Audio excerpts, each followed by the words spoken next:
Welcome back to Digital Marketing from the Coalface after a short hiatus. And what I thought we'd do for this episode, we might talk about some of the Coalfacey stuff we've been doing, but this is Coalface related because I've noticed an increasing number of the kind of companies we like to work with, tech companies, engineering companies, starting, it seems, to get more serious about generating business using the web, using digital marketing, website, social, video, podcasts, TikTok, all that stuff.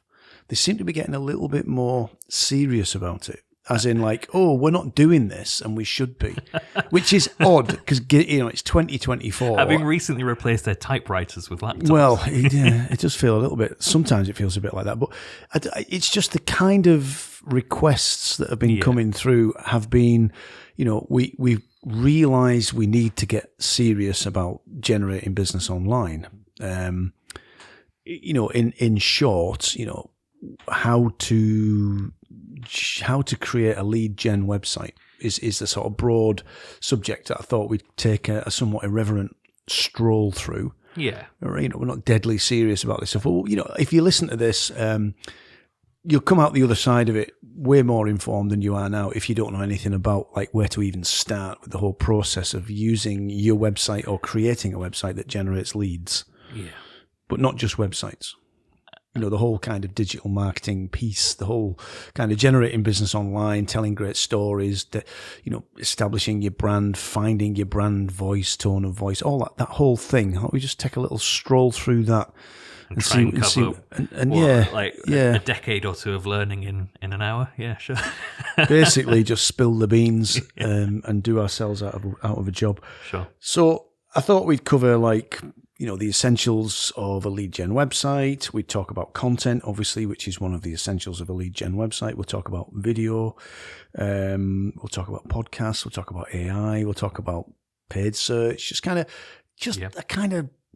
a bit of a wander through the whole, because I do think that there are quite a lot of businesses out there who recognize that they don't really use the web effectively, don't use digital opportunities, don't go after opportunities digitally. That could be misconstrued. You got there eventually. I did, but I just know think... what you're saying. Yeah. I just think... Your website's meant to be an asset. Oh, shit, yeah, I'm not doing enough. That's right. Yeah. As opposed to the whole kind of brochure website, it's all about me website, all that kind of stuff. So I just thought, I think we've covered this before. We've got a blog post which generally, if you type how to create a lead gen website into Google, you'll find an article that we wrote quite a long time ago. We've updated it a few times. We've always been on a mission to try and help people understand the bigger picture, because I think people often focus in on, it's about SEO, isn't it? Or it's about PPC, isn't it? Or it's about meta doodles or whatever. They always have some weird concept in the brain. And I think if we just sort of, like I say, just take a little wander through it and kind of simplify it and make it clear what the endeavor actually looks like. So that you never go to an agency and say, can you SEO my website ever again? Yeah, can I have some SEO optimization, please? That one. Yeah. So we'll maybe start with websites. Okay. So we'll try and cover some of the things that are going to trip you up and are going to possibly bog you down when it comes to websites. So let's start with Alex. What, in your opinion, constitutes a good website? No, that's a trick question. From a business perspective. A website that... a good website, I guess. It wasn't supposed to be a trick question. It's what you get paid to do. Yeah, but how, define good. I mean, a good website... That's what I'm asking you to do. What is a good website from a business perspective? A website... Very leading question. That tells your prospective customers everything they need to know to buy your product or services? No. A website that gets in front of the right people? Well, you're starting to get in the right direction now, head in the right direction now, yeah. A website that attracts your ideal customers? These are just buzzwords, really. Yeah, they are, yeah. Attract, engage, convert. Yeah, we've been indoctrinated by HubSpot. We know all the buzzwords. Okay, well, how about this then? A good website is a website that when somebody who is legitimately interested in what you are either selling or doing goes to the internet and types I need help with X, Y, and Z, pops up, gets in front of them, and gives them some useful information that might herald them. It's no more complicated than that. A sale. So I run a business. I have a problem. I go to a search engine. I go to YouTube. I go to TikTok, whatever, and I look for a solution to my problem. I find you somehow. Yep. By magic. We'll talk about the magic in a minute. Yep. And I then look at your website, or the video you put on TikTok or YouTube or the podcast. I listen to the podcast you create, whatever it is, because people are into different things, thankfully. And that makes me think, these guys might be able to help me. I'll get in touch. And then you that generate to me a lead. is a good website or a good digital presence. Mm-hmm. I'm trying to talk just now about websites, so I'll maybe try and focus on that, because I immediately wandered off into all the other wonderful things that you can do. So if we start with the premise that a good website is a website that gets found by people who are trying to solve a problem that your company has the solution for. Mm-hmm. Which we'll come back to. And furthermore, persuades them right. that they should give you a call or send you an email or open up an online chat or send you a pigeon in order to engage, that's a good outcome, isn't it? I think so, yeah. So if we accept that, is that website one that is all about me? Just says, we this, we that, we the other. We're a great company. We've been around for 20 years. We make widgets. We provide this professional service. We are great. We are great. We are great. Is that the sort of web presence that's going to work? Which is another leading question. When shopping for suits, I often like to go into a shop and be told, I make great suits, without any evidence or backup or anything about me. Yeah, no, absolutely not. It's a terrible idea, isn't it?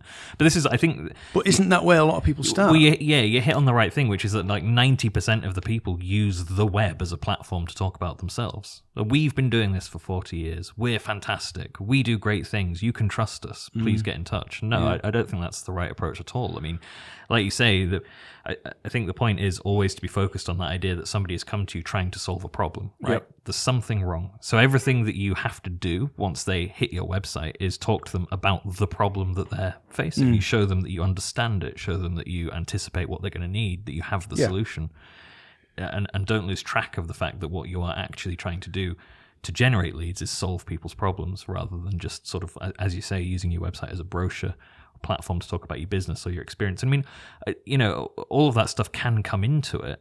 I mean, I was just writing a page of copy for a client where I was talking about the fact they've been in business for 40 years, but I was doing it at the end of a massive page about how their specific technology solved a very common problem. So that always has to be the focus, I think. Okay, here's an example. If you go into Google and type in website management services... Oh, you're going to plug us? You will find Red Evolution near the top of the search results. I think we pay for a position in the paid search, and we also appear usually position 1, position 2 in the organic search results. And when you land on that page, we say website management services, because that's what you were looking for. So we reinforce yep, that's what this is about. Yep. And then we immediately say, would you like strategic, technical, and creative help with your website on an ongoing basis?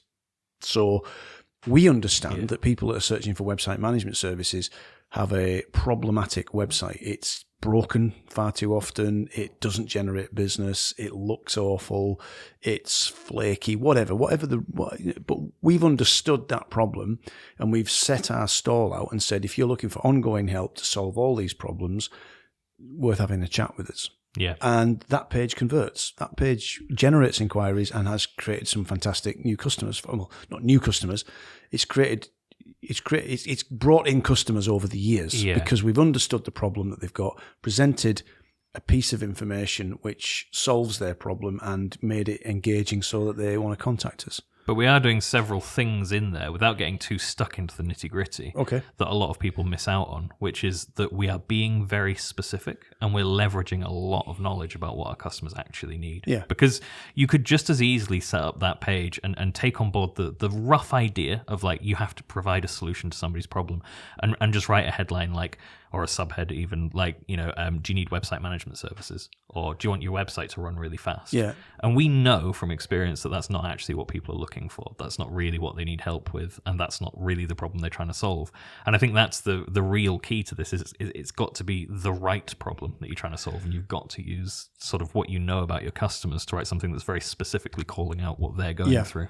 Because generic stuff just doesn't actually generate leads online, I don't think. But what a lot of people might do, if we stick with the website management services example, is they might say, right, we provide website management services, so we're going to write a page which starts, we provide website management services.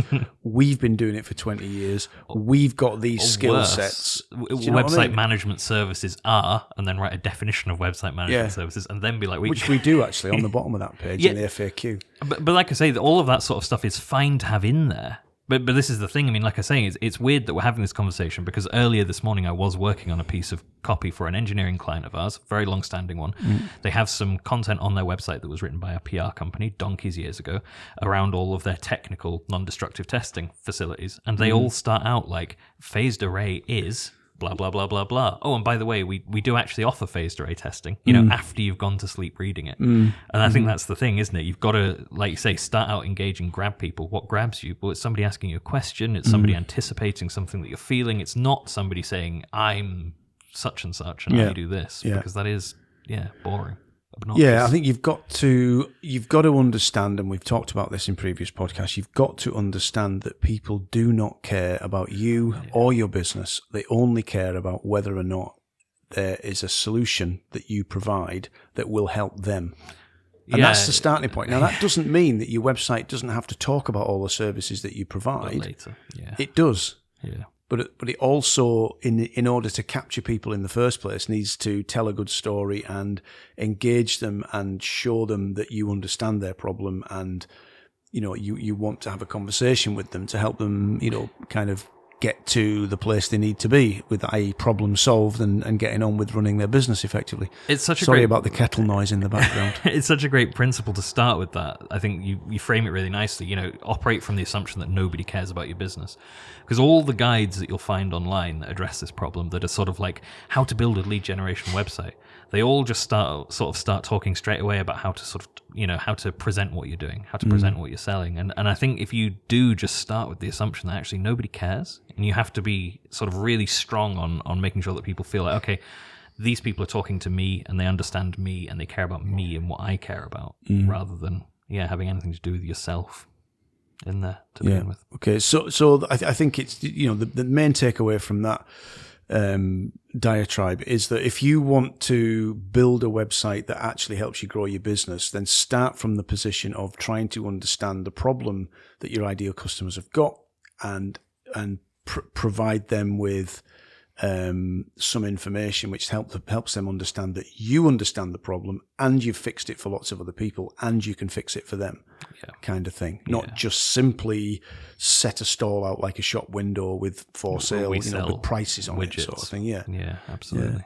Yeah. And that's the thing that people traditionally, companies that we've worked with over the millennia, don't get.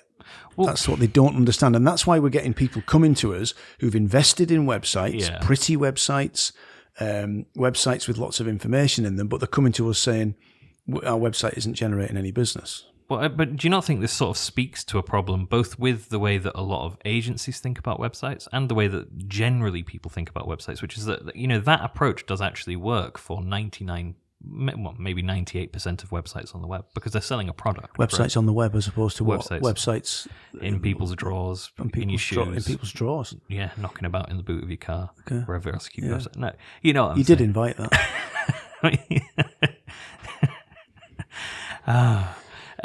The point I'm trying to make is most carry websites on, try and make it again. Are just simply, here's a product that I sell, here's the price, add it to your cart, go away. Mm-hmm. And I think it's sort of fair that the majority of business people and indeed website agencies think that solution works for complex B2B problems where you need a lead gen website. They're just operating on the assumption that websites sell things. this is a service. It's not that different from a product. I can sell it online. It's just unfortunate that never works because people don't make complex decisions about, engineering services or subscriptions to something on the basis of the price and the availability, which is all you really care about if you're buying shoes.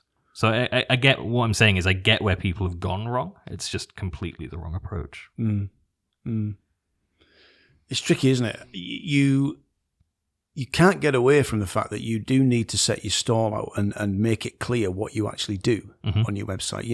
Just the common or garden, like this is the stuff we make, these are the services that we provide type pages. But even they can be made way more engaging by just thinking a little bit. The thing that I often say to you guys when we're talking about our own website is that we need to put ourselves in the position of the person coming along who doesn't really understand what we do, thinks they probably need what we do, whatever that is, and they're concerned, they're worried, they don't want to get ripped off, they don't know if we're any good. So social proof is a big thing there, talking about the companies that you work with and what those people who you work with say about you, all that kind of thing. It's, it's stating the obvious, but it's incredible, again, the number of times we have conversations and people's websites don't say anything about how many satisfied customers they've got and the social proof that they can.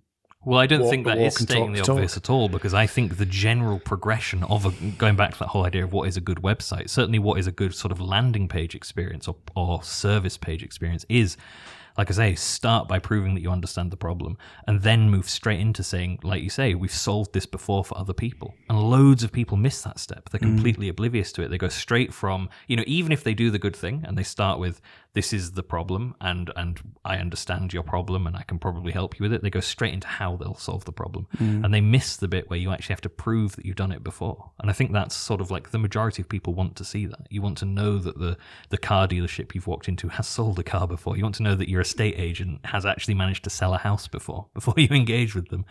And I don't think it's enough to just say, well, my company's been around for ages, so people will infer that I'm good at my job. I think you do actually have to put the proof right in front of people. I mean, it is back to that whole sort of keep it simple, stupid. What people really do just need to see, we've done this 150 times before, or here are 6 client logos that you'll recognize, or a quote, or something that says you don't have to worry about whether or not we're actually any good at this, because there is some proof that we are. Yeah. Which takes us neatly on to content. But before we do that, let's just touch on something we've been talking about recently about the different ways you can build a website. So basically, there's kind of 2 ways you can build a website. You can install some software and pay for a server and have a geek look after it and do it that way. Yeah. Or you can use a software as a solution, a SaaS solution, such as HubSpot, Webflow, Wix, Squarespace, and the list goes on.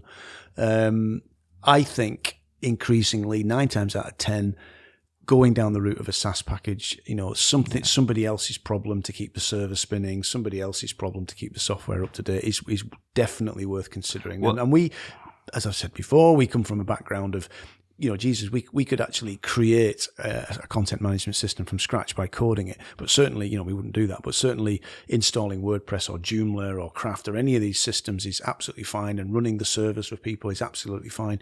But there are other solutions out there which take away all of that technical pain. Well, and I think specifically in the context of talking about lead generation websites, that's really important. Because most people listening to this who have thought, maybe I need my website to generate leads, or maybe I need a website, or maybe my website could be better, will inevitably resort to like WordPress first. That's in everyone's head. That is sort of like the default simple platform. You get it, you use it.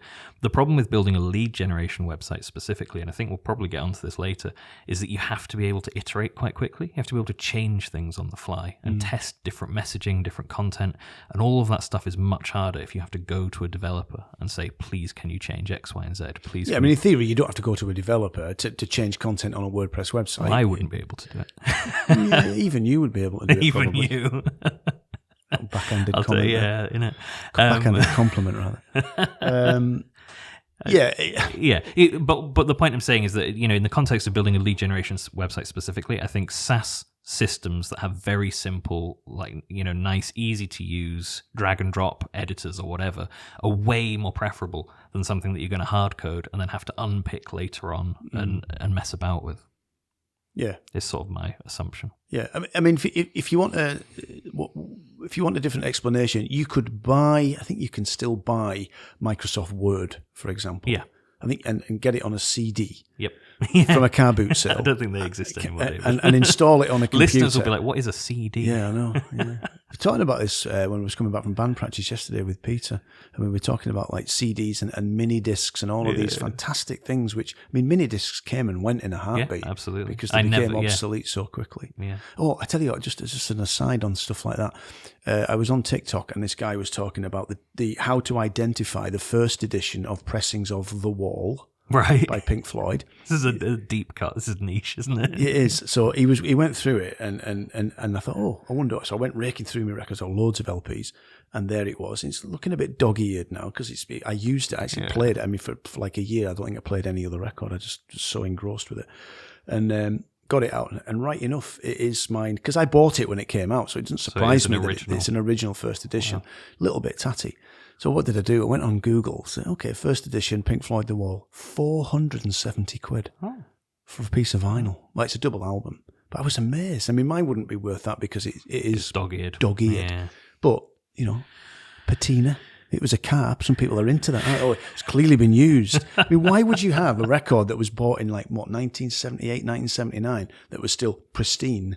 Well, you know what collectors are like. Yeah, I know. Morons. Yeah. They'll keep it wrapped. They'll keep it wrapped in the original shrink wrap. They had shrink wrap in those days. But going back, if you take buy a copy of Microsoft Word and install it, as soon as you install it, it's out of date, and then it'll tell you it's out of date. And if you've got a good internet connection, it'll try and update. And or like we do, you could use like Microsoft 365 or Google Workspace. We use Google Workspace.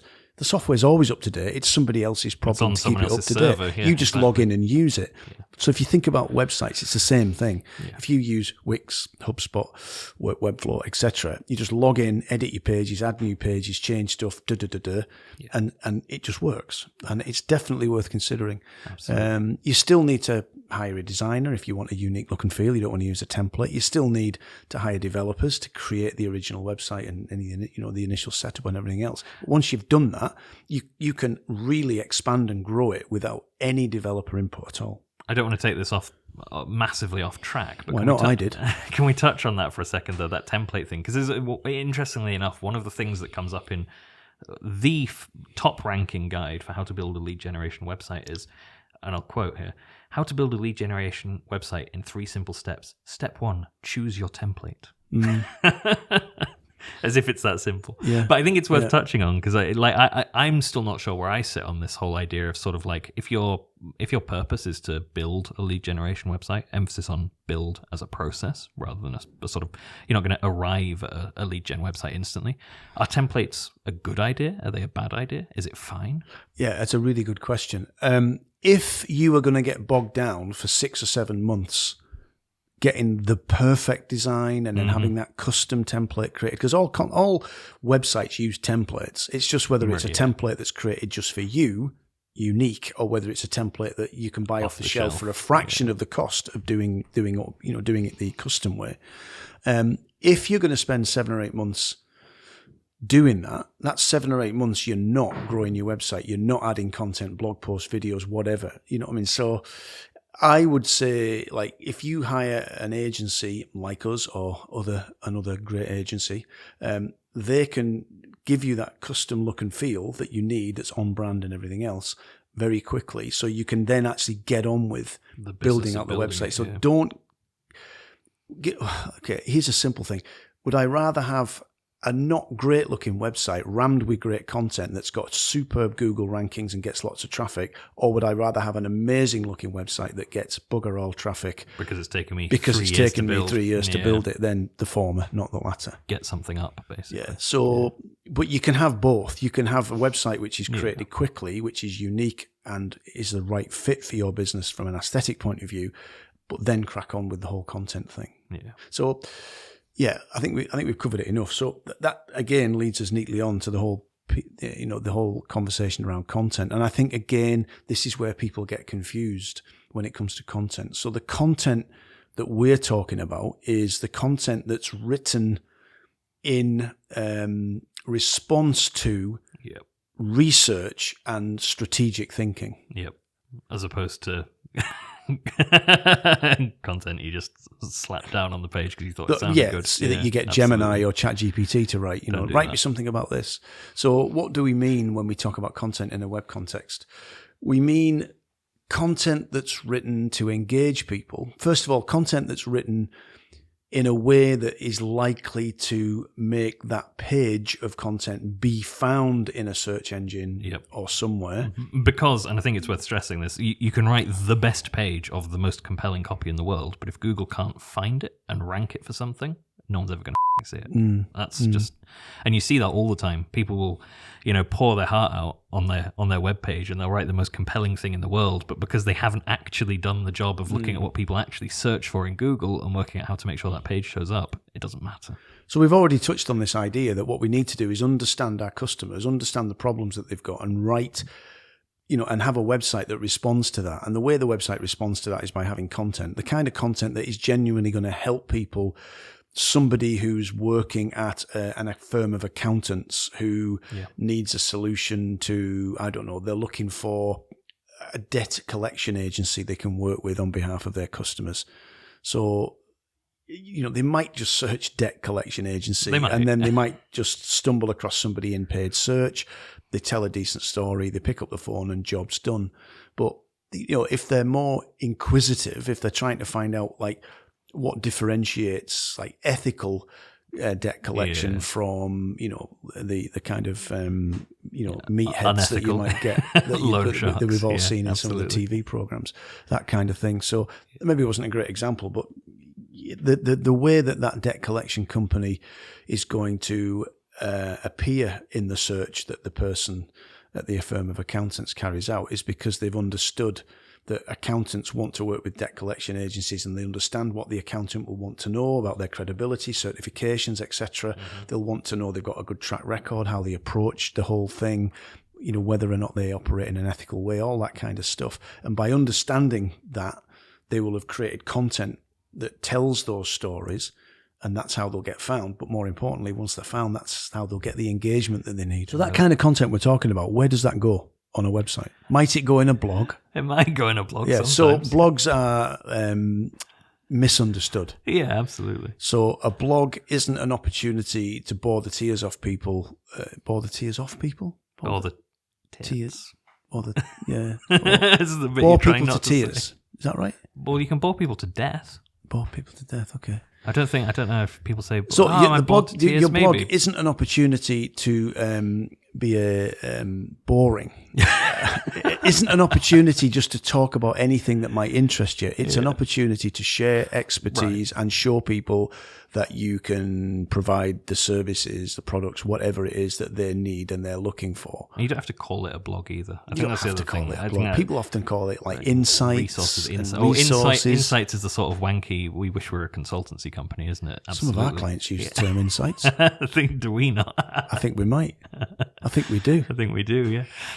But no, all I'm saying is I think, in some people's head, a blog is quite a hackneyed and tired thing now, isn't it? It's just like you say, it's updates about your sponsored walk or your company outings or whatever, it doesn't do anything and it doesn't generate business, and that's news. Put it in the news section. That's news. Nobody will read it, but put it in there if it makes you feel good. I guess what we're saying is that all good lead gen websites have a dedicated section that is for insights, thought leadership, things that you think about your industry that give you a space to talk about those problems and how to solve them in a way that isn't sales related.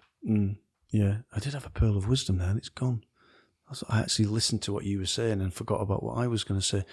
Oh, that's right. That's what it was. So one of the things that people get hopelessly wrong when it comes to blog, because we'll work with new customers and we've got a blog. You go to the blog and it's literally 2 paragraphs. It's like 250 words. It's 150 words. It's maybe even 500 words. It's just a puddle deep piece of content that is valueless, but they convince themselves that we do a blog, it hasn't worked for us, or yes, we've got a blog, we don't know whether it works for us. Blogs are considered weighty. Well, what's that recent blog that you finished which isn't published yet, I don't It's think. not published. It will be by the end of today, I think. But That's good, yeah. I mean, it's 19 minutes, so it's about 6,000 words long. Yeah. But, you know, It's a blog post that's like almost like a thin thesis, Yeah. 6,000 words. It's a chunk of work. but there's a really important They thing. not bother you that nobody's going to read it. Hey, fuck you. That was my life's work. No, there's something really important that you said at the beginning that I think it's worth sort of picking up on here, which is I never say anything important. you did. It was quite on, good. No, you broke it up into a 2-part process, right? So like stage 1 of a good lead generation website is people find it, it gets found on Google, and then stage 2 is it tells a good enough story to persuade them, right? And I think with blogging especially, loads of people zero in on the first bit. They write their blog posts to get found on Google, and they completely forget that the aim is to actually answer the question that people have asked in a way that the person, having Googled something like what is an ethical debt collection agency, say, actually get an answer to that question and come away thinking this was quite useful. I've had a great idea. What? I'm going to write a book and I'm going to call it They Ask, You Answer. Yeah, well, and that's the principle. Oh, have I been beaten to it by Marcus Sheridan? You have been beaten to it. It's a good book, read it. But yeah, so the point is, don't get too locked in this idea of like, we're writing, like you say, we're writing puddle thin content because this is a Google search term and we want to rank for it. We think we should be up there. That's not good enough. It has to be write content that gets you ranking. And then when people click on your website, it does actually answer their question. Otherwise, you're not going to generate any leads. I cannot count the number of times that we've inherited or picked up websites where the blog is just full of this sort of like SEO drivel, where it is just sort of like, oh, some people searched for that, we'll write a quick couple of paragraphs about it. Even if you do rank first for that search term on the basis of a 2-paragraph blog, which you won't, but even if you happen to, nobody's ever going to convert on that. And the reason that blog post that we published recently is 19 minutes or 6,000 words long is because it actually took that long to answer the question. Yeah. And they're not all like that. No. Some of our blog posts are 1,000 words. You know, if you can answer the question succinctly, do. It's not a case of padding it out to make it 2,000 words. And this is again a thing that a lot of people get very confused about, especially when it comes to blogging for lead gen. It's like, oh, I must write at least 2,000 words, or no one will take it seriously, or do you know what I mean? Like they set these weird sort of arbitrary limits, and the thing is, you're blogging for people. You know, if it's not answering the question in the most straightforward way possible, then it's a waste of time. So just write what needs to be written about a subject, I guess. One of the things that you said there, it was puddle thin. Could Yes. you just dig into that for me? Because I Is have that not a no phrase you clue. said? No, I said puddle deep. Well, Puddle thin means nothing. all right. You got me. Will you apologise to the ladies and gentlemen? Dear listeners, I'm terribly sorry for misspeaking. It's not the first time and it won't be the last Next, either. you'll be telling me that the proof is in the pudding, which it isn't. Is it not? No, Is it in the eating? it in is. fact? The proof of the pudding. Is in the eating. Yeah. Well, I'm glad we cleared that up. I think we needed to clear it up. So, content is huge in terms of helping you succeed online, but not just for your website. Mm-hmm. Would you agree? Agreed. And what am I referring to? Well, things like LinkedIn, TikTok, Instagram. So I'm talking about different mediums. Yes. So what the written word, Google will read Rank you for. Yeah. it, and rank you for it. Yeah, but then, like, for example, YouTube is supposedly, I hear this a lot, the second biggest search engine. I wouldn't be surprised if TikTok could be up there, I to don't be really honest. know what any of that stuff means in the grand scheme of things. But the point is, people do also... Well, what it means to me and how I've used it is when I wanted to know, when I was thinking of buying myself a Transalp, just an old motorbike to have as a live outside, hack about type motorbike. And I watched tons of videos because I was researching, is it the right bike for me? Is it a low maintenance, reliable You wanted to see if other old V-twin people 650 could climb thudder onto that it. I'll enjoy and everything else. And I watched loads of videos, and those videos, were from people that owned them, people that were testing them, and it helped me form an opinion. So I used YouTube as a search engine when I was trying to solve a problem. The problem being, is that a reliable bike that I can use and abuse, and I'll be able to just push the button and use it whenever I want to, and it'll pretty much go and take me wherever I want to go. Yeah. And so far it has. I haven't used it extensively, but so far it has been that bike. But I did the research using a search engine. That search engine was YouTube, because the answer was visual. Yeah. If the answer to the question is best communicated visually, then, what's the saying? You know, a picture paints 1,000 words. Yeah. So a video paints a squillion words, probably. Yeah. Well, yeah, I think it's a really good point, isn't it? You sort of get locked into this idea that people use Google to answer problems. People use the internet generally, and that might take many different forms. And increasingly, I think with younger people especially, it is more multifaceted than just go to YouTube and ask a question, isn't it? Yeah, I think so. So, I mean, what are we suggesting then? That well, to have a good lead gen website, you also have to have a presence across all of those platforms? It depends. So if you understand your ideal customer and you understand that they're you know, the demographic, you know, age, sex, all the rest of it, and you can establish that they are likely to be the sort of people that like to consume video content, then why spend all of your time producing blog content? Because although that might help with search rankings, it's likely going to get people going, click, oh, I have to read that. No, go back. Just show me a video. Which, you know, but you can use... You'll see in your analytics stats. You can combine the two things. Yeah. So you can produce the written content to help with rankings, but you can also produce the video content that will help with rankings and help with engagement. Which I think is probably another really good thing to touch on that does take us probably slightly off your list, which is that if you're building a lead gen website, working out how to efficiently repurpose content is probably quite an important thing, right? It's like if you're going to write a blog post, turn it into a video. You know, turn it into a series of social media posts. Try and get maximum value out of everything you do, because otherwise you'll be there forever. Well, with the HubSpot Content Hub, you can use AI to turn a blog post into, well, it's not really a podcast, but you can actually it reads it, and it actually does a decent job of it. It actually is listenable. It's not just like that. It's actually quite good. It's not monotonous to listen to. Sounds better than if I was reading it. So what you're going to get, you're going to get somebody coming along and go, oh, that's a 19-minute read. But they've now got an option just to push a button and have that thing read to them while they're washing up, driving the car, or while they're washing up, or as a, you know, to help them get to sleep at night. And I say, I know I'm not looking for a joke there. And I personally like to use audiobooks to, put an audiobook on at night and just set the timer to turn it off in 10 minutes. Someone spent years of their life writing that book, and then he just like, I'll use it to send myself to sleep. but it's entertaining. You've got to pick the right audiobook, otherwise you don't want to go to sleep. You just go, give me another 10 minutes. So yeah, you can use that. Video, not so much. Yeah, I mean, we're lucky here at Red Evo. We've got Leslie, who, that's, you know, what Leslie does is video. That's it. She's a video expert, produces the videos, records the videos, does the whole thing. And all right, she's not very good, but you know, but at least she's there. Oh. But at least she's there. No, you know, it's an invaluable resource for us. Yeah, and not everybody can. But you know, with some of our customers, Leslie will go to see them once a week or once a month or whatever to record video, which then can be used in all different ways. The big video can be chopped into little videos for TikTok and shorts and things like that. And it's go on. I'm something perplexing you. Well, I'm genuinely struggling to remember the last time that I bought anything or seriously considered anything that where there wasn't video involved somewhere in that process. You obviously didn't watch many videos about Land Rover discoveries. I did watch loads. All of them started with the premise of this car will cost you lots of money, but... And I was like, nah. Yeah, I'll be the exception to that golden rule. Oh, dear.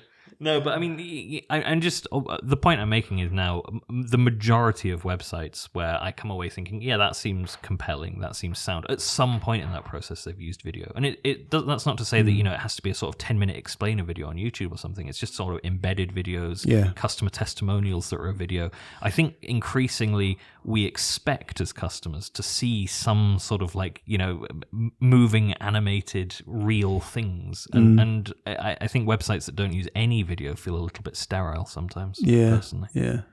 Like I say, we're lucky. We've got a fantastic video resource person in-house.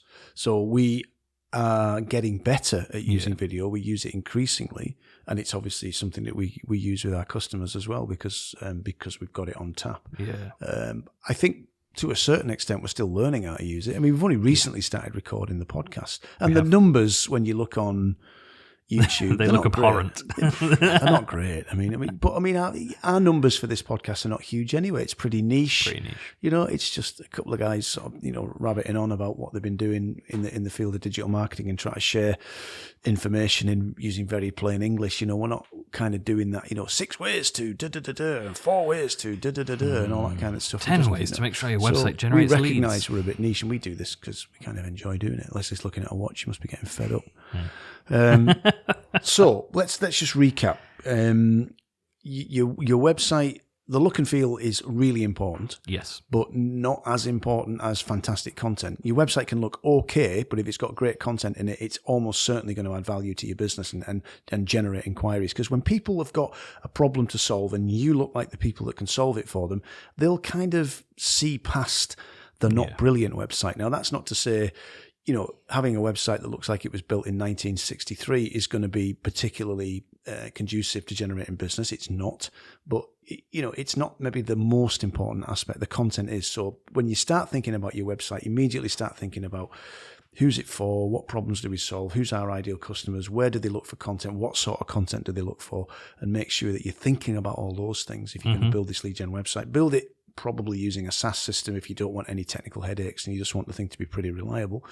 And think about all the different types of content, including video and podcasts. We haven't really mentioned very much. I mentioned that, like with the HubSpot Content Hub, you can turn a blog post into a sort of podcast. But when it comes to podcasts, I think we talk about podcasts with customers whenever we get the opportunity and try and encourage them to consider doing a podcast.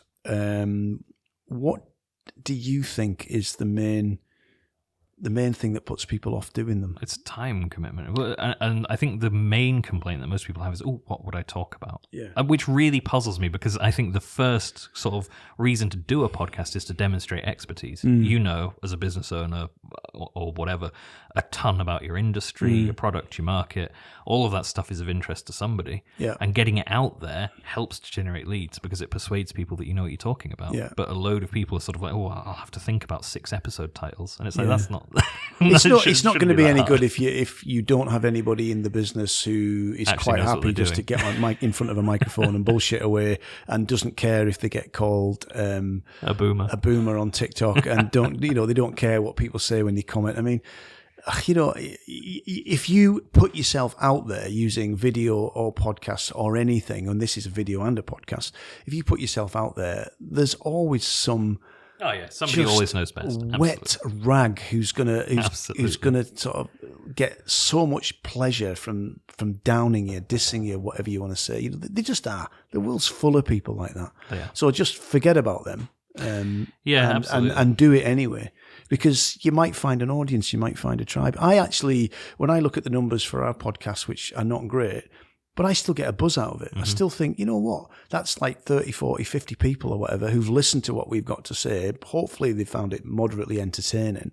And that's fine. Yeah. Well, again, it's back to the lead gen thing. You only need one person to contact you on the back of a podcast they've listened to make it a worthwhile endeavor. It doesn't have to be, thousands of people listening in every time. Yeah. It's fine to just be a sort of niche little podcast. Yeah. Yeah. Okay, so we're down the line now. We've built our website in HubSpot, so it's hooked up to the CRM. We've got these fantastic Content Hub tools which are helping us repurpose our content and a whole host of things. We understand our market, we understand our ideal customers, and we're in this position now where the website is starting to get noticed in search engines. It's starting to bring in traffic from people who've never heard of us before.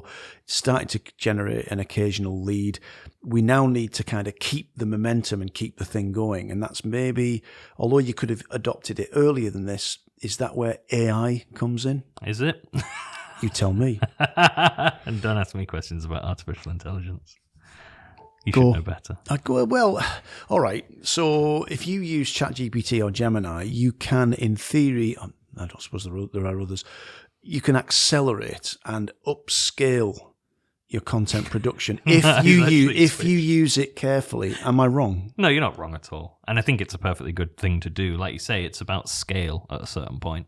Once you've proved the formula and your website's working and it can generate leads, then getting more content out there is good, but stress that, going out there and saying, right, I'm going to quadruple the size of my website by letting ChatGPT do everything is not a good use of anybody's time. And you can quickly tank a website that's doing quite well by doing that sort of thing. So, you think? I think so, yeah. If you put a load of irrelevant garbage out there, people look at it and be like, what's all this? You're cutting in a different direction. No, I'm not. I don't know. I think it's possible to leverage these tools effectively as long as you don't assume that I mean, let's face it. If you Gemini, we get Gemini with Google Workspace, and at the bottom it says basically check everything that Gemini tells you because it's probably wrong. Wrong, yeah. It kind of tells you that. Yeah. So if you accept that and just accept that these tools are doing some of the grunt work for you, you then need to go in and give it your tone of voice, brand voice, whatever you want to call it, and make sure that the information in it is actually correct, and make sure that person isn't dead, and make sure that person did say this and all the rest of it. Then I think it's okay. It's whether or not that's more hassle than just writing it yourself. Yeah, I don't know, but I think it's got its part to play. And I'm going to ask Leslie now. She's going to come into the microphone and talk about this. Leslie, come and talk to me. She's still cross at you from earlier. You can have. I'll slide across and you can sit here. I want to know how AI has been used with video. With video. If you can think of anything to say about it, guys.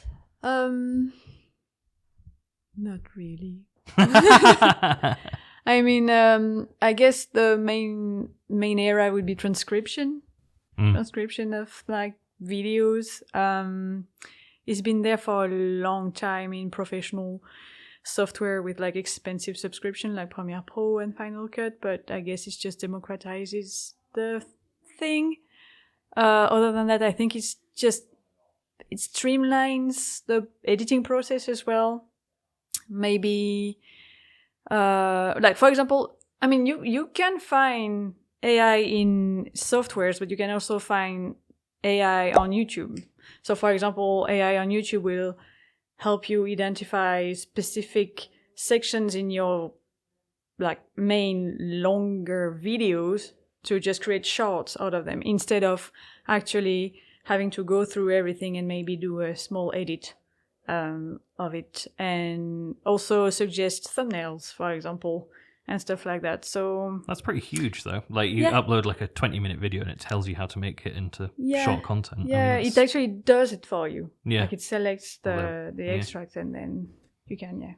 Okay. Well, what about this? What about a tool that you would say to the tool, "I need a clip of video that shows a man walking into a room and sitting down at a table, and another man brings him a cup of coffee and puts it in front of him, and I need a video clip that does that." Can AI generate that?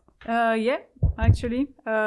What's the name of this specific software? I can't remember, but you can actually ask that, and it creates this kind of video, like deep fakes as well and such. Yeah. Okay. But it's more for entertainment and the wow factor than actually using it for business purposes for now, but I guess we will come to that. It's just that there is a lot of copyright issues that are being raised.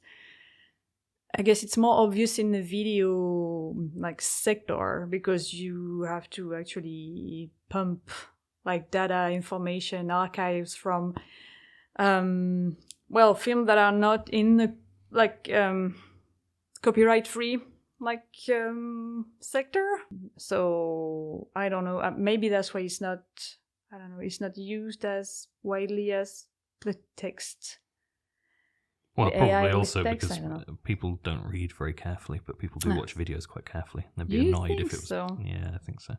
I think people pick up on small mistakes much more quickly in video than they would reading. I don't know. I'm always amazed by how people can be very gullible, even when watching things like images and videos. Like, no, that's a fake. But everyone is questioning everything they're seeing now. Yeah. On Instagram, for example, which is the platform I use, social media platform I use. Everyone is questioning. Like in the comment, you can see: is this AI or is it like actual filmed live footage? So at least people are questioning everything. We'll just get Leslie to edit that bit out. Horrible man. I know.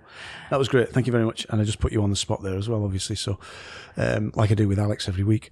No, it does intrigue me. And what Leslie said about deep fake. Yeah. I was on TikTok and there's this app. So buy this app and I'll get this app in-app purchases available. And basically it was a scene from Gladiator and you give it your face in a photograph. And and it basically, that's it. The whole scene from Gladiator, whatever angle. For 5 minutes, guys you can feel and like the voice and everything else. big, and strong it's man. actually your friend or your face that's in there. It is, like you say, I mean, I don't know. I mean, I think even to the untrained eye, a lot of deep fake stuff can be identified as deep fake, but I don't think it's difficult to trick people. I mean, that isn't what we're talking about today. We're not talking about the evils of AI. We're just talking about leveraging AI in order to create our lead gen website. And content, I know you're not a fan. I'm saying, I think it's got a part to play if you're careful with it and you understand the subject, or you're prepared to do the research and check the work that it's doing, etc. You know what, though? I think the golden rule here is probably just iterate, experiment, try things, do it. Because ultimately, a lead generation website is, as you rightly point out, a website that's growing quite quickly. Stagnant websites don't generate leads. Yeah. Websites where you publish 20 pages and then stop, that's not going anywhere. So whatever it takes, if turning to ChatGPT helps to sort of grease the wheels and keep things moving, then by all means, because I think the important thing is to sort of have your foot on the pedal and be sort of heading in a direction, really. Yeah.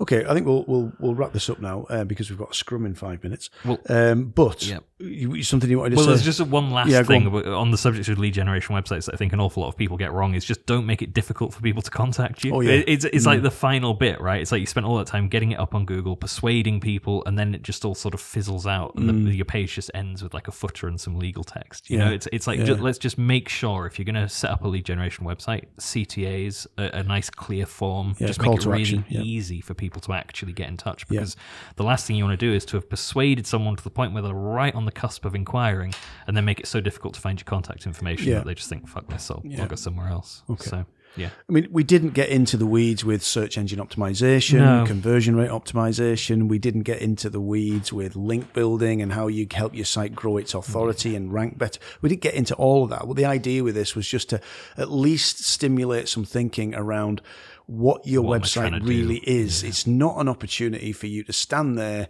and tell everyone how wonderful you are. It's an opportunity for you to show people that you know your shit and that you can help them. Well, if we want to summarize it. That being the most important point, I think, that you're there to help people and that you can do that. Yeah, that's right. Okay. You've been listening to Dave and Alex on the digital marketing from the coalface. And Leslie. And Leslie this week. Give her credit too now. The others came round from the other side of the camera and added virtually no value whatsoever to our podcast. But it was worth a try. She knows I'm joking. Okay, that's it for this episode, and thanks for listening. Tell your friends how good it is. Well, nobody will listen at this point, so I can say whatever I want. Please like us, and please give us 5-star reviews. I know, pathetic. Shut up now.